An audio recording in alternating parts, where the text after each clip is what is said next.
اللہ تبارک و تعالی نے قرآن کریم میں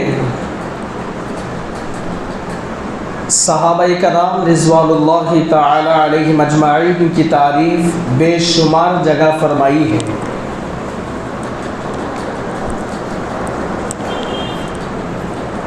فرمایا ہے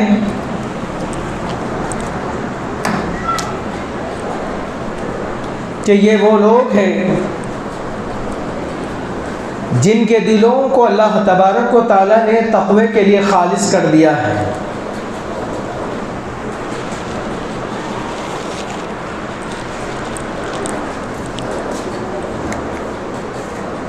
حدیث مبارکہ میں اللہ کے نبی علیہ الصلوۃ والسلام نے فرمایا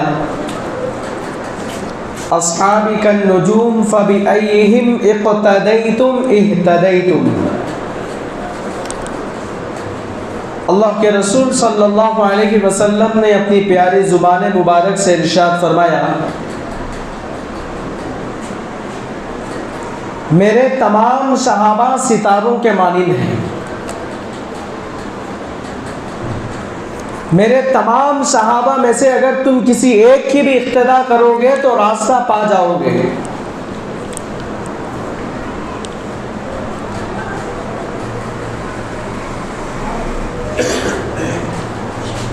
چنانچہ خالق و مالک کا دستور رہا کہ انسانوں کی ہدایت کے لیے اللہ تبارک و تعالی نے حضرات انبیاء علی نبینا علیہ الصلوۃ والسلام کو بھیجا ہے۔ حضرت آدم علی نبینا علیہ الصلوۃ والسلام کو بھیجا ہے، حضرت نوح علی نبینا علیہ الصلوۃ والسلام کو بھیجا ہے، حضرت موسیٰ علی نبینا علیہ الصلوۃ والسلام کو اللہ تبارک و تعالی نے بھیجا ہے، حضرت عیسیٰ علیہ الصلوۃ والسلام کو اللہ تبارک و تعالی نے دنیا کے اندر بھیجا ہے۔ آخر میں شہنشاہ تاجدار مدینہ سرور کائنات جناب محمد الرسول اللہ صلی اللہ علیہ وسلم کو اس دنیا کے اندر بھیجا گیا ہے۔ اللہ کے رسول صلی اللہ علیہ وسلم کو صحابہ کرام کی وہ پاکیزہ اور مقدس جماعت عطا فرمائی تھی جس نے مذہب اسلام کو پھیلانے میں تن من دھن کی بازی لگا دی۔ یہی صحابہ ہیں جنہوں نے حکم خداوندی اور پیغام محمدی کو عام کرنے کے لیے اپنی گردنیں کٹا دی، عورتوں کو بیوہ کیا، بچوں کو یتیم کیا ہے۔ صحابہ کرام کی جماعت وہ جماعت ہے جنہوں نے دین پھیلانے کے لیے اللہ کے نبی علیہ الصلوۃ والسلام کی ہر طریقے سے مدد کی ہے۔ اللہ کے نبی علیہ الصلوۃ والسلام کو دین کے تقاضوں کے لیے جو ضرورت پڑتی تھی، جو چیزیں پیش آتی تھی، اللہ کے رسول صلی اللہ علیہ وسلم کے صحابہ اللہ کے نبی کی خدمت میں وہ پیش کیا کرتے تھے۔ جان کی ضرورت پڑی تو صحابہ نے جان پیش کیا ہے، مال کی ضرورت پڑی تو صحابہ نے مال پیش کیا ہے، زمین کی ضرورت پڑی، جائیداد کی ضرورت پڑی اسلام کے لیے تو تمام صحابہ کرام نے اپنی زمینوں کو فروخت کر کے اسلام کے نام پر خرچ کیا ہے۔ حضرت مصعب بن عمیر ایک صحابی رسول گزرے ہیں۔ حضرت مصعب بن عمیر جب احد کے میدان میں تڑپ رہے تھے، جب ان کی شہادت ہو گئی تھی حضرت مصعب بن عمیر کی، حضرت مصعب بن عمیر کا جسم لمبا چوڑا تھا، کفن بس نہیں ہو رہا تھا۔ حضرت مصعب بن عمیر کے لیے کفن بس نہیں ہو رہا تھا۔ حضرت مصعب بن عمیر کا جسم لمبا چوڑا تھا، اگر سر پر ڈھانپتے تو پیر چھوٹ جاتے تھے، اگر پیر پر ڈھانپتے تو سر چھوٹ جاتا تھا۔ حضرات صحابہ نے اللہ کے رسول سے عرض کیا، اے اللہ کے رسول صلی اللہ علیہ وسلم، یہ مصعب بن عمیر ہے، ان کے لیے کفن بس صحیح ہو رہا ہے، اگر سر پر ڈھانپتے ہیں تو پیر چھوٹ جاتے ہیں، اگر پیر پر ڈھانپتے ہیں تو سر چھوٹ جاتا ہے، تو اللہ کے رسول کیا کیا جائے؟ اللہ کے رسول صلی اللہ علیہ وسلم مصعب بن عمیر کے قریب آتے ہیں، آپ کی آنکھوں سے آنسو جاری ہو جاتے ہیں۔ اللہ کے رسول صلی اللہ علیہ وسلم نے حضرت مصعب بن عمیر کے قریب آ کر کہا، اے اللہ یہ مصعب بن عمیر ہے، جب یہ میرا کلمہ نہیں پڑھا تھا تو دن میں 2 جوڑے پہنا کرتا تھا، آج کلمہ تیرے نبی کا پڑھا ہے، اس کے لیے کفن بھی میسر نہیں ہے۔ حضرت مصعب بن عمیر ایسے مالدار تھے، جب ماں کے ہاتھ سے ماں کے ساتھ گزرتے، ماں ہاتھ پکڑ کر مدینے کے بازار سے گزرتی تو لوگ یہ دیکھ کر اندازہ لگا لیا کرتے یہاں سے مصعب بن عمیر کا گزر ہوا ہے۔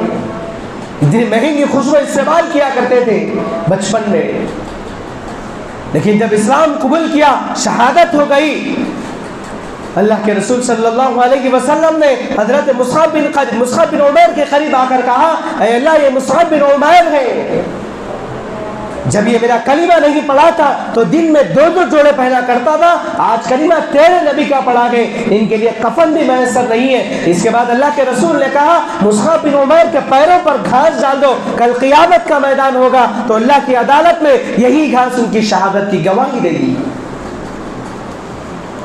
ایک مرتبہ اللہ کے رسول صلی اللہ علیہ وسلم جنگ کا اعلان کر رہے ہیں، بیوی شوہر سے کہہ رہی ہے، بیٹی باپ سے کہہ رہی ہے، بہن بھائی سے کہہ رہی ہے، اللہ کے رسول اعلان کر رہے ہیں، اللہ کے رسول کے ساتھ جائے۔ شوہر بیوی سے پوچھتا ہے تمہارا کیا ہوگا؟ بیوی کہتی ہے، اس زمانے کی صحابی عورت کہتی ہے، تو صرف شوہر ہے، رب العالمین نہیں ہے، اگر تم آج ہو بھی تو پالنے والی ذات خدا کی ہے، تم کل نہ بھی ہو تو پالنے والی ذات خدا کی ہے۔ ایک وہ صحابی تھے جو دونوں پیروں سے معذور تھے، اللہ کے رسول اعلان کر رہے ہیں، بیوی شوہر سے کہتی ہے سرتاج ہمارے گھر کو آج کس کی نظر لگ گئی؟ سب کے گھروں سے سب جا رہے ہیں، آج ہمارے گھر سے کوئی فرد نہیں جا رہا ہے۔ بیوی شوہر سے وہ صحابی سے کہتی ہے پیر آپ کے تو نہیں ہے، میں اونٹ پر آپ کو بٹھاؤں گی، پیر آپ کے تو نہیں ہے مگر اونٹ کے تو ہے کہ آپ جاؤ گے۔ صحابی نے کہا کیوں نہیں جائیں گے، ضرور جائیں گے۔ وہ صحابی کو اونٹ پر بٹھاتی ہے، ہر دروازے سے نکلنے والا عافیت کی دعا مانگ کر نکلتا ہے، عافیت کی دعا، امن و امان کی دعا، سلامتی کی دعا مانگ کر اپنے گھر کے دروازے سے نکلتا ہے۔ یہ صحابی رسول یہ دعا کر کے نکلتے ہیں، اللہم لا تردنی الی اہلی، اے اللہ مجھے اس دروازے کی طرف، میرے اہل و عیال کی طرف نہ لوٹائیے، مجھے میری شہادت کو قبول فرما لیجیے۔ اللہ کے رسول کے ساتھ گئے، جنگ میں لڑے، شہید ہو گئے۔ جب شہادت ہو گئی، حضرات صحابہ کرام رضوان اللہ کی تعالی علیہم اجمعین ان کو اٹھانا چاہ رہے تھے، ان کا جسم اٹھنے کے لیے تیار نہیں تھا۔ اللہ کے رسول کو اطلاع دی گئی، اللہ کے رسول فلاں صحابی دونوں پیروں سے معذور صحابی ہے، آئے شہید ہو گئے، ان کو اٹھانا چاہتے لیکن ان کا جسم نہیں اٹھ رہا ہے۔ فوری وحی نازل ہو گئی اللہ کے رسول پر، وحی نازل ہو گئی، وحی کے اندر یہ کہا گیا اے اللہ کے رسول، وہ صحابی گھر سے دعا مانگ کر نکلے تھے واپس نہ لوٹنے کی، اسی لیے جہاں پر ان کی شہادت ہوئی وہیں پر ان کو تدفین کر دیا جائے، ان کی وہیں پر دفن کر دیا جائے۔